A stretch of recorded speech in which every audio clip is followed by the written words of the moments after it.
Hi friends, welcome back to VLSIFaB. This video is mainly for BTech and MTech freshers.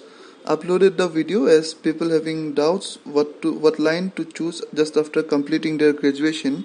In my channel VLSIFaB, I already given all the Asic design related videos, and I request you to watch till last as I tried to summarize the things. So let's start the video without wasting time. So what is FPGA and Asic? So we will be discussing mainly in the next slide. First we will see in which stage it comes actually. In the whole flow, first step is system level design. So system level design is the process of defining the architectures, modules, interfaces and data for a system to specify the specified requirements. The next stage is RTL description. So RTL is it's a descriptor for register transfer language. It's mainly used for purpose of flow of data from one register to another. It is described via VHDL or Verilog code that how data is transformed from one register to another.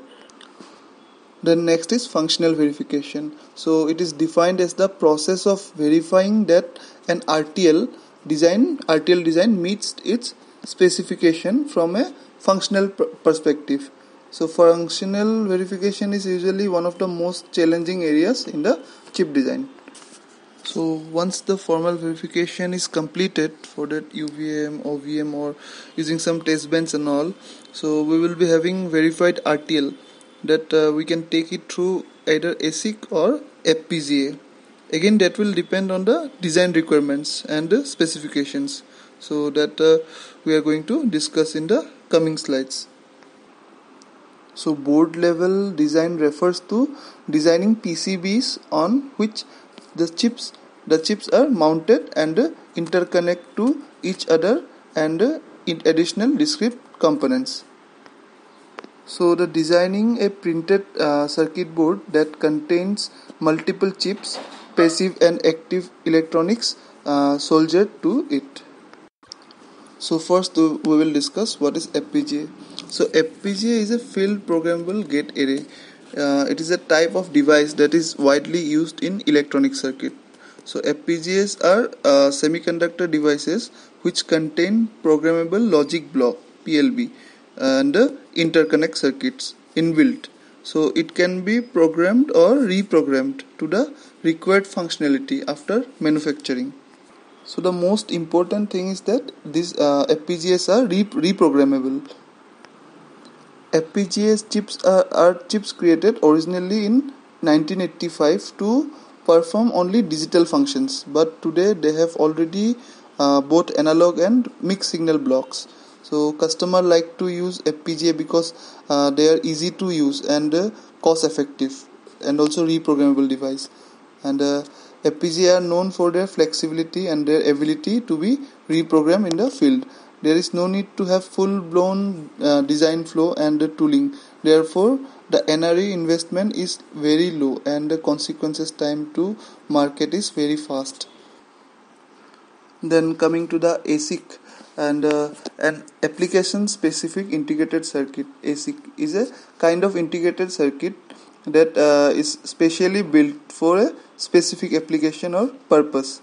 Compared to programmable logic device or a standard logic integrated circuit, an ASIC can improve speed because it is specifically designed to do one thing only. So and it does this one thing well. So it can also be made smaller and use less electricity. The disadvantage of this circuit is that it can be more expensive to design and manufacture, particularly if only a few units are needed. An ASIC can be found in almost any electronic device, and its uses can range from custom rendering of images to sound conversion. So you can see in the slides, green indicates the advantage and red indicates the disadvantage. And I already told that every technology has its own advantage and disadvantage.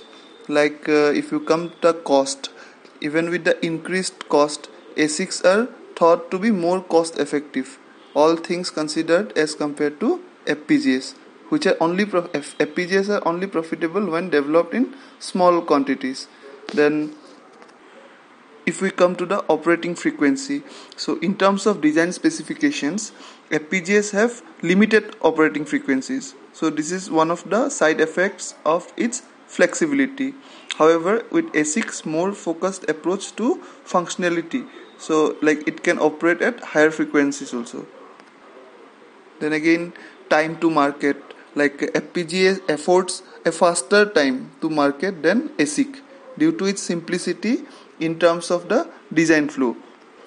Then if we come to the power consumption, as I mentioned, ASIC requires less power and thus provides a better options than the higher power consumption FPGAs. And if you come to the size, then in terms of size, it is a matter of physics. With an ASIC, its design is like for one functionality. So it consists of precisely the number of gates required for the desired application. However, with FPGA's multifunctionality, a single unit will be significantly larger because of its internal structure and a specific size that you cannot change.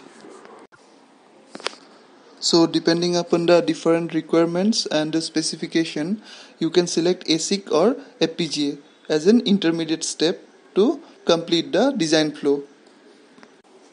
So both ASIC and FPGAs has its own importance and the value of existence. So that was a short video I made for the fresher student. Please forward this video to those who are from electronic background. And for more ASIC related videos, please watch my channel VLSIFaB. So guys, please give a like and share, and if you are new, then please subscribe it to get the videos regularly. Thank you.